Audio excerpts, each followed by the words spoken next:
Hi, I'm Praneet Vallabh. I'm an analyst with BNZ and I'm currently a provisional member with Chartered Accountants Australia and New Zealand.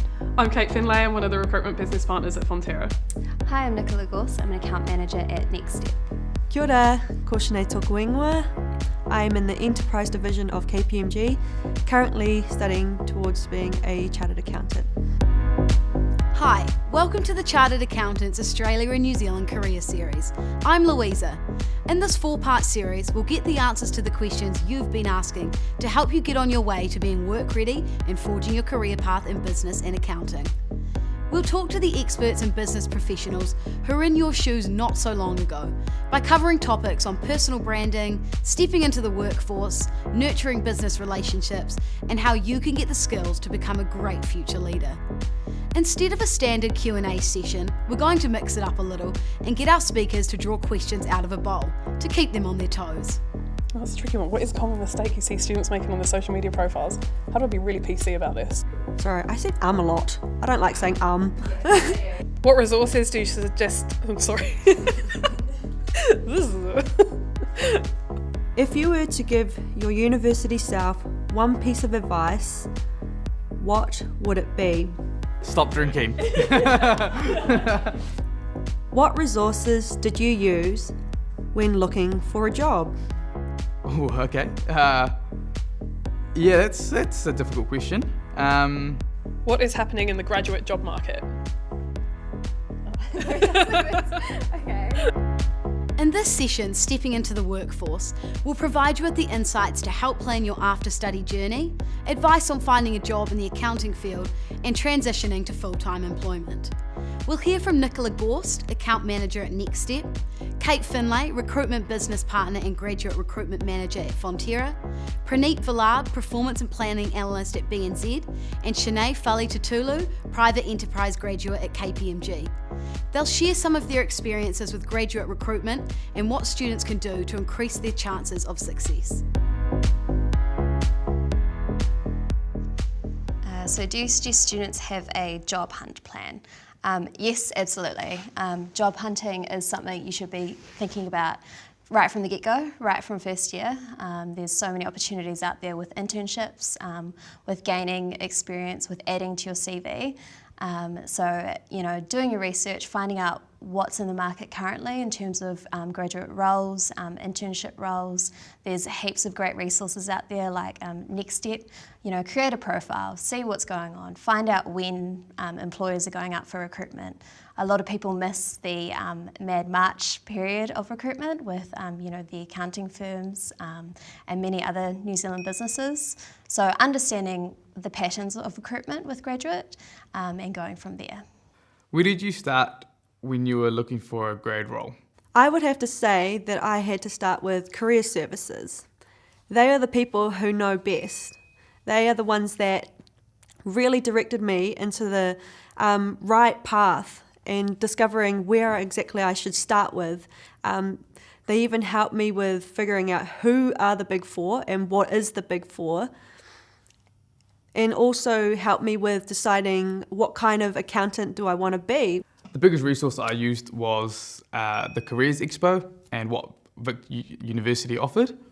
The biggest value I got from that was getting face-to-face and talking to people. So the biggest advice I got was just to start talking. Don't be too shy, don't be too nervous. Just get in there, ask a few questions, build a bit of a rapport. And then from there, you kind of get a bit of direction on what websites to go through and what other tools you can use to find other opportunities as well. I find in a modern recruitment way, the way recruiters are trying to engage best with their demographics, so in this case graduates, is trying to utilise familiar sort of platforms for them. So a big way that Fonterra do this is through their Facebook graduate page as well. So we're always posting relevant news feeds around what we're doing in the graduate space or what Fonterra is doing as a whole.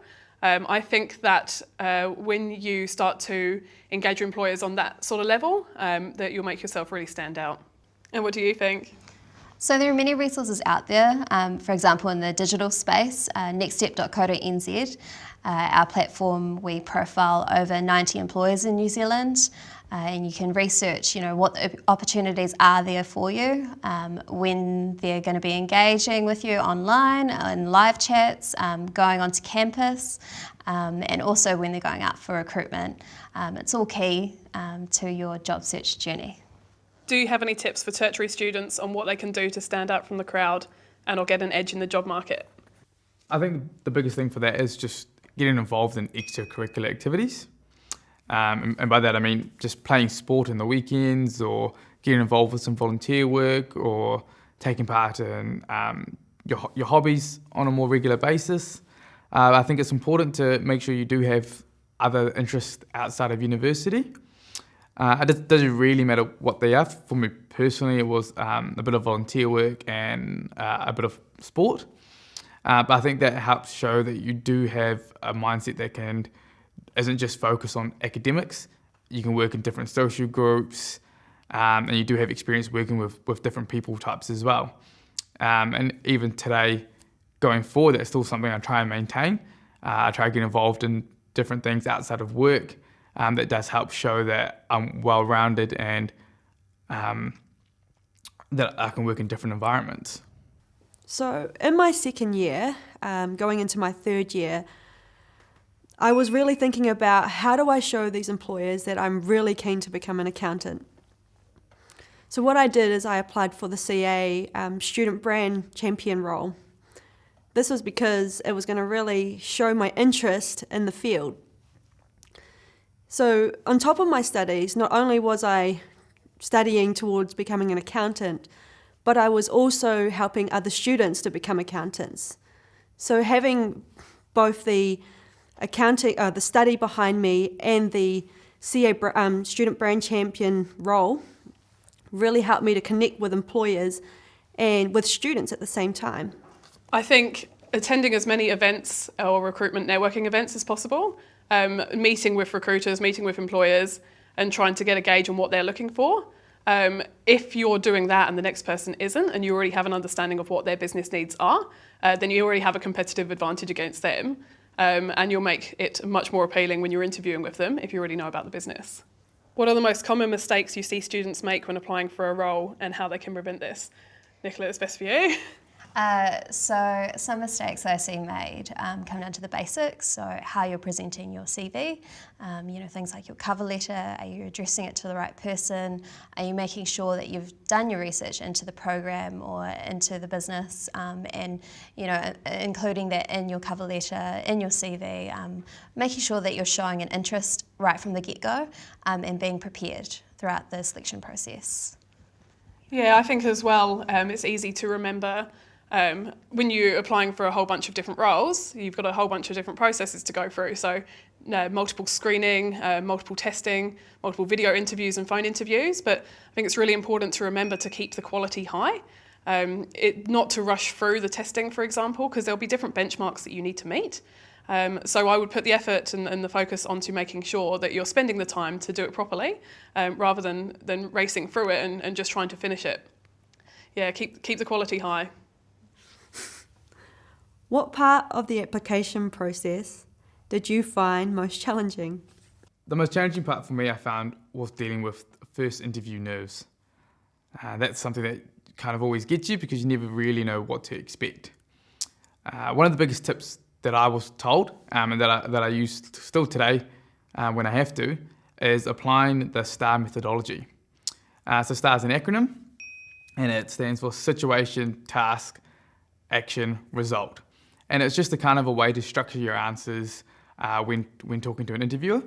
And you pretty much go about telling a story. You tell them the situation or the task that you had to do, tell them the action, and then always give a result so that they know that what you've done had an outcome and that you've actually reflected on it and you know how it worked and whether you can do better or not.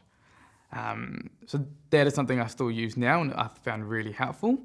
And it does help calm the nerves with having a bit of prep. And once you do one, and then you do another one, you slowly start to build a bit of confidence behind it, and it does get a lot easier. I would have to say the psychometric testing was quite challenging for me. This is because I assumed it was going to be accounting based, where I'm going to be plugging numbers similar to what I would expect to do as an accountant. Little to my knowledge did I realise I actually am being challenged on many different aspects of maths and finance. So have you seen any changes recently in the way employers are recruiting for graduate/internship roles? I would say I definitely have. In the New Zealand market, internships are so much more popular and are increasingly driven by employers and also industry bodies.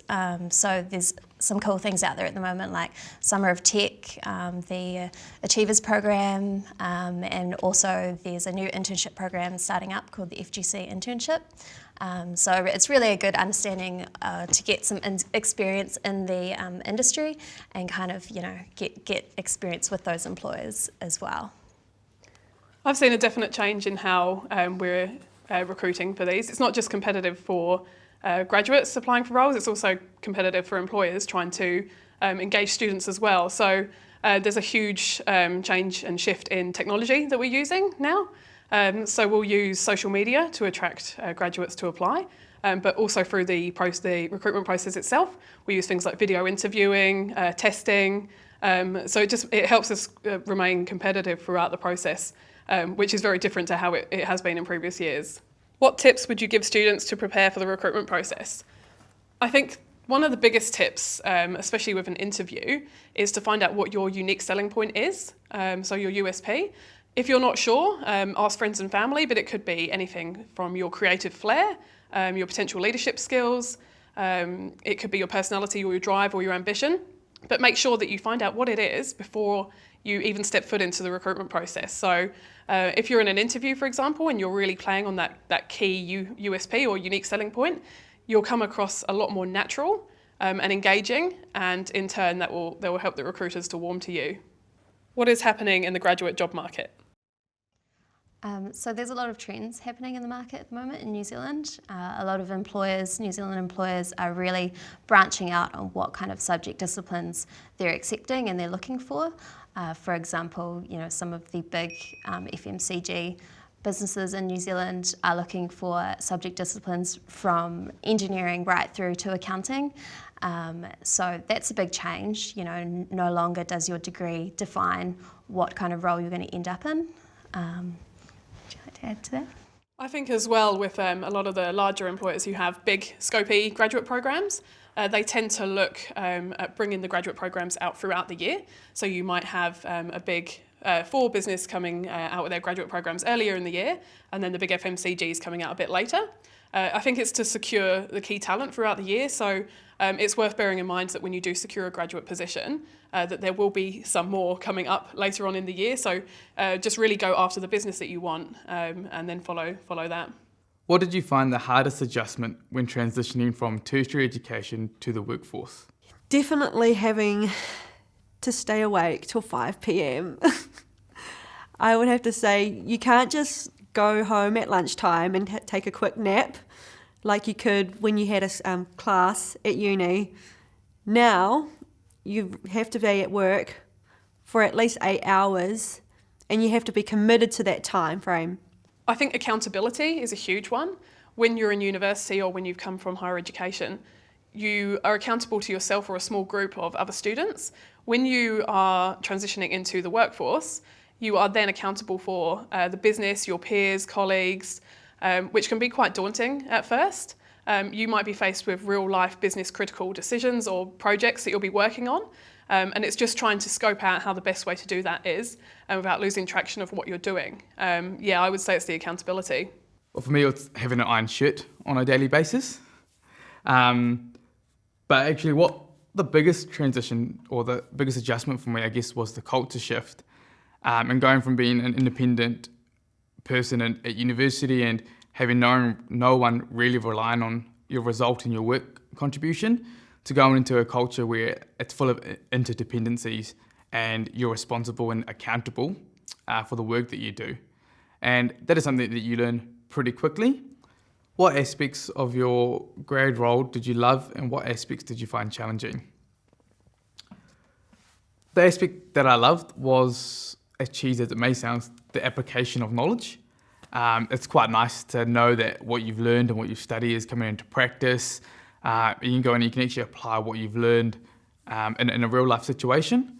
It's always interesting learning about theory at uni, but I think there's quite a different appreciation for it when you can apply it in a real world situation. So that's one of the things that I loved, and it's still something that I experienced today doing my CA. As you learn stuff through the program, you get to apply that a lot more in your everyday working life, and it just makes it a little bit of payoff for the work that you've been doing.